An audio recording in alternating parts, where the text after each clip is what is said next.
Morning, everybody, or afternoon, or whatever it is where you're at. Welcome to Reading Poetry Badly.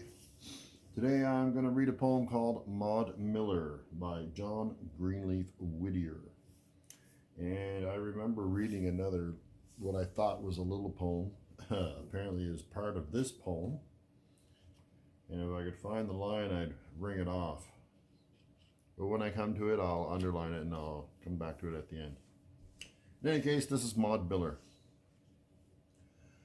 Rhyme time. I like it. Maud Muller. Muller, not Miller. Maud Muller. Let's start again. Maud Muller by John Greenleaf Whittier. Maud Muller, on a summer's day, raked the meadow sweet with hay. Beneath her torn hat glowed the wealth of simple beauty and rustic health. Singing, she wrought in her merry glee, the mock bird echoed from his tree. But when she glanced to the far-off town, white from its hill slope looking down, the sweet song died in a vague unrest, and a nameless longing filled her breast. I wish that she hardly dared to own for something better than she had known. I wish that she hardly dared to own for something better than she had known. The judge rode slowly down the lane, smoothing his horse's chestnut mane.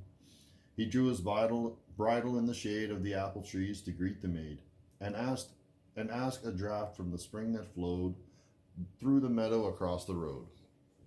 She stooped where the cool spring bubbled up, and filled for him her small tin cup, and blushed as she gave it, looking down on her feet so bare in her tattered gown. Thanks, said the judge, a sweeter draught from a fairer hand was never quaffed. He spoke of the grass and flowers and trees, of the singing birds and the humming bees, then talked of the haying, and wondered whether the cloud in the west would bring foul weather. And Maud forgot her briar-torn gown, and her graceful ankles bare and brown, and listened while a pleased surprise looked from her long-lashed hazel eyes. At last, like one who for delay seeks a vain excuse, he rode away. Maud Muller looked and sighed, ah me, that I the judge's bride might be. He would dress me up in silk so fine, and praise and toast me at his wine. My father should wear a broadcloth coat, my brother should sail a painted boat. I'd dress my mother so grand and gay, and the baby should have a new toy each day. And I'd feed the hungry and clothe the poor, and all should bless me who left our door. The judge looked back as he climbed the hill, and saw Maud Muller standing still. A form more fair, a face more sweet, ne'er hath it been my lot to meet. And her modest answer and graceful air show her wise and good as she is fair. And her modest answer and graceful air show her wise and good as she is fair. No doubtful balance of rights and wrongs, nor weary lawyers with endless tongues, but low of cattle and song of birds, and health and quiet and loving words. But he thought of his sisters proud and cold, and his mother vain of her rank and gold.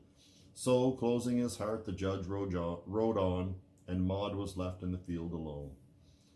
But the lawyers smiled that afternoon when he hummed in court an old love tune, and the young girl mused beside the well till the rain on the unraked clover fell. He wedded a wife of richest dower, who lived for fashion as he for power, yet oft in his marble hearth's bright glow he watched a picture come and go. And sweet Maud Muller's hazel eyes looked out in their innocent surprise. Oft when the wine in his glass was red, he longed for the wayside well instead, closed his eyes on the garnished rooms to dream of meadows and clover blooms. And the proud man sighed with a secret pain, ah, that I were free again.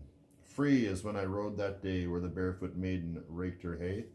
She wedded a man unlearned and poor, and many children played round her door, but care and sorrow and childbirth pain left their traces on heart and brain.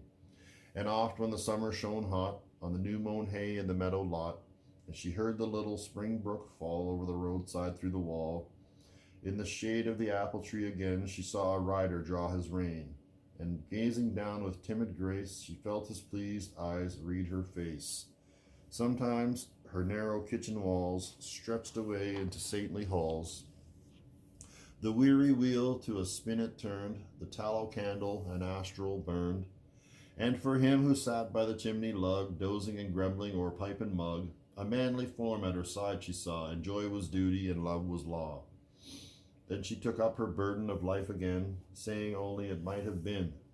Alas for maiden, alas for judge, for rich ripener and household drudge. God pity them both, and pity us all who vainly the dreams of youth recall.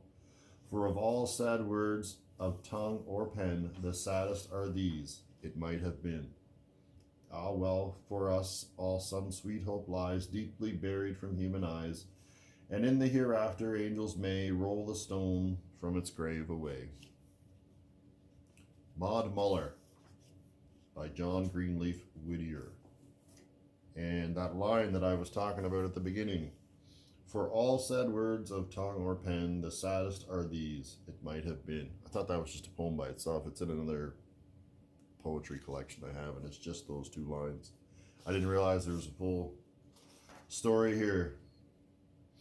Seems to be one about the grass is greener, what I might have had if I'd have done something different. Anyways, that was a good poem. I love that it actually rhymes. I still can't figure out these poets though, why there's... See if I can find one. I think I copied one. So, closing his heart, the judge rode on, and Maud was left in the field alone. Like, that doesn't rhyme. It's like he didn't even try. There's a reason. I'm sure there's some sort of name for this poetic tool.